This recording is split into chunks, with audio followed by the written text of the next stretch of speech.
ચલો વિદ્યાર્થી મિત્રો, હવે આપણે તમને સિમ્પલ પાસ્ટ ટેન્સ શું છે એ સમજાવું છું. તો સિમ્પલ પાસ્ટ ટેન્સમાં કેવું હોય કે દરેક વાક્ય પાછળ શબ્દો તૂટી જાય. દાખલા તરીકે આવે છે એની જગ્યાએ આવ્યો થઈ જાય છે તો એની જગ્યાએ ગયો થઈ જાય, ખાય છે એની જગ્યાએ ખાધું થઈ જાય. બરાબર, આ બદલાઈ શકે. દાખલા તરીકે કોઈ છોકરી હોય તો આવ્યોની જગ્યાએ આવી થઈ જાય, ગયોની જગ્યાએ ગઈ થઈ જાય, કઈ વસ્તુ ખાધું છે એની જગ્યાએ ખાધી છે. આવા શબ્દો તૂટેલા થાય કે જે ક્રિયા પતી ગઈ છે એવું બતાવવા માગે છે. ત્યારે આ રીતે વાક્ય આપણે બનાવીએ છીએ. પહેલું વાક્ય હંમેશા લેવાનું હોય સાદું વાક્ય. તો સાદું વાક્ય જ્યારે આપણે બનાવીએ છીએ, સાદું વાક્ય એટલે કેવું તો જેની પાછળ પોઈન્ટ આવે.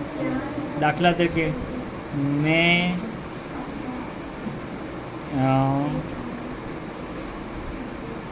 આજે એક સફરજન ખાધું. મેં આજે એક સફરજન ખાધું. તો આપણે જેમ વાત કરીએ છીએ એમ કે આપણે ઇંગ્લિશને ગુજરાતી કરવું હોય તો ગુજરાતીનું ઇંગ્લિશ કરવું હોય તો કેવી રીતે કરવાનું? પહેલાં સબ્જેક્ટ શોધી લેવાનું. એટલે આપણું ઘર છે એટલે ઘરનું અંગ્રેજી કરવાનું. પછી વિદ્યાર્થી સીધો સવારે ઉઠીને એની શાળાએ જાય તો છેલ્લો શબ્દ હોય એ આપણી શાળા શબ્દ ખાધું. તો ખાધું માટે એનું ઇંગ્લિશ થાય ATE. જો ખાય છે લખ્યું હોય, આવી રીતે ખાય છે લખ્યું હોય તો આપણે ઈટ લગાવે, પણ અહીંયા ખાધું કર્યું છે એટલે ખાધું એટલે એટ થઈ જાય, એટલે I એટ. પછી રિટર્ન પાછું. વિદ્યાર્થી શાળાએથી છૂટી જાય ત્યારે પાછો ધીમે ધીમે ઘરે જાય એટલે એક સફરજનનું અંગ્રેજી થાય એન એપલ. એ પછી ફરીથી થોડોક આગળ આવે એટલે આજે એટલે થઈ જાય ટુડે. તો I ate an apple today.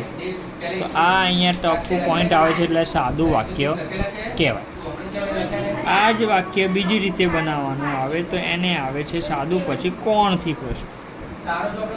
કોણથી પ્રશ્ન. તો કોણથી પ્રશ્નની અંદર મેંની જગ્યાએ શબ્દ લાગી જશે કોણ. કોણ અથવા કોણે. કોણે આજે એક સફરજન ખાધું. કોણ એટલે કોણે. કોણે એટલે હુ.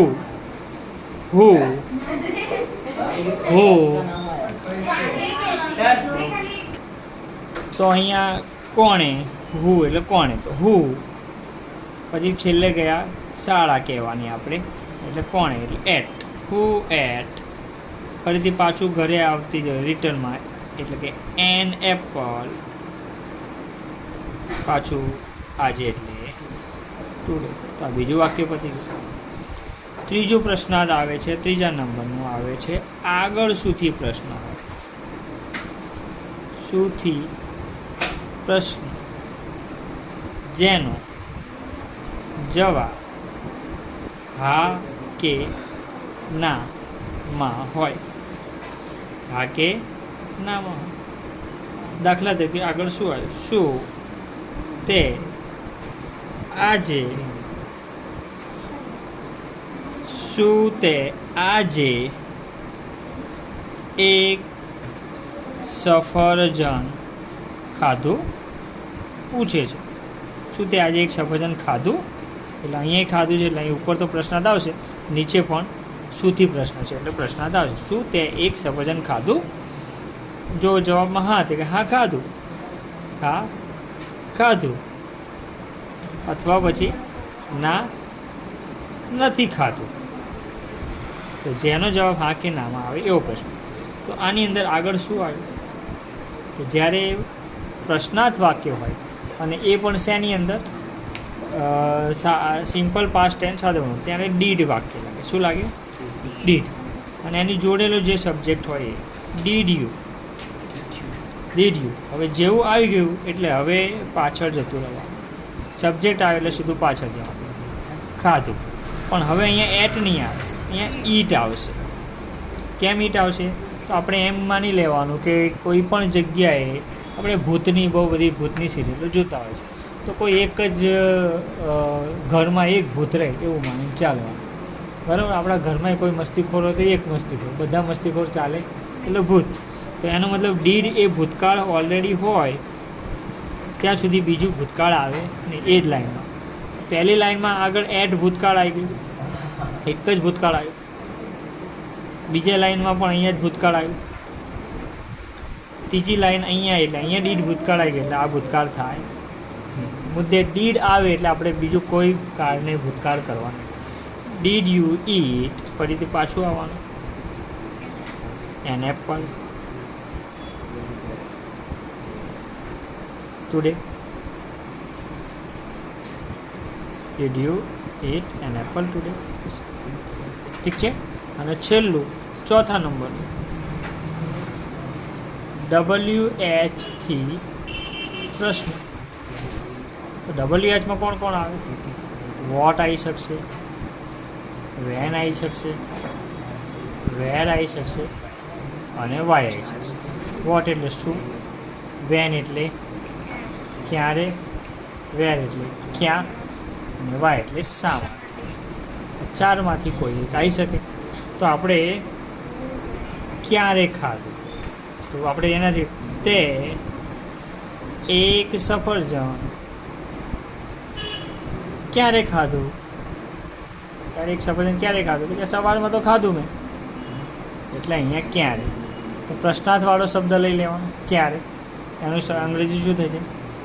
વેન. વેન પછી તરત ડીડ આવે. મતલબ WH વાળો કોઈ પણ શબ્દ હોય, જો સાદો વર્તમાન કાળ હોય તો ડુ કે ડઝ લાગી જાય. When do, what do, when does, what does. અને ભૂતકાળ હોય તો ડીડ લાગી જાય. તો WH પછી તરત ડુ, ડઝ, ડીડ લખવાનું ને લગાવવાનું. અહીંયા પાસ્ટ ટેન્સ એટલે ડીડ લગાવીશું. ફરીથી આગળથી પાછળ એટલે તે એટલે યુ. પછી ફરીથી આગળ આવી ગયું. બરાબર, સોરી, તે એક સફરજન ક્યારે ખાધું છે. બરાબર, ખાધું. તે એક સફરજન ક્યારે ખાધું, તો ખાધવાનું અંગ્રેજી ઈટ. એટ નહીં, ઈટ, કારણ કે આ ઓલરેડી ભૂતકાળ છે. વેન ડીડ યુ ઈટ, પાછા આવ્યા એન એપલ. શા માટેથી વાક્ય બનાવવું આ જ વસ્તુ. તે એક સફરજન ક્યારે ખાધું. ચલો અહીંયા ક્યારે આવી ગયો ને, શા માટે ખાધું. શા માટે ખાધું, તો એક સફરજન શા માટે ખાધું. તો ફરીથી કયો પ્રશ્ન થાય, શા માટે. તો વાય લગાવી દીધું. વાય પછી ડીડ તો લગાવી દેવાનું. પછી આગળ વાય ડીડ યુ, આગળ આવ્યો પાછળ eat. Why did you eat an apple. તે શું ખાધું, તે શું ખાધું, તે શું ખાધું. તો આમાં શું આવ્યું, જો અહીંયા બે શું આવ્યા, એક આગળ શું વાળો આવ્યો અને એક વચ્ચે શું વાળો. આગળ શું વાળો આવે જેનો જવાબ હા કે ના હોય તો આગળ ડીડ લાગે, અને પાછળ વચ્ચે શું હોય તો પછી એમાં WH વાળો શબ્દ વોટ. અને did, why did, what did, પછી આગળ યુ, પછી છેલ્લે ઈટ. પાછું તો આવવાનું કાંઈ છે જ. વોટ ડીડ યુ ઈટ, તો શું ખાધું. ઠીક છે, બોલો. ક્યાં ખાધું, છેલ્લે રહ્યું ક્યાં ખાધું. તે એક સફરજન ક્યાં ખાધું. એટલે આપણે કાંઈ પણ વાક્ય બનાવી શકીએ. પિઝાની વાત કરીએ, પિઝા ક્યાં ખાધા છે ને, તે એક સફરજન ક્યાં ખાધું.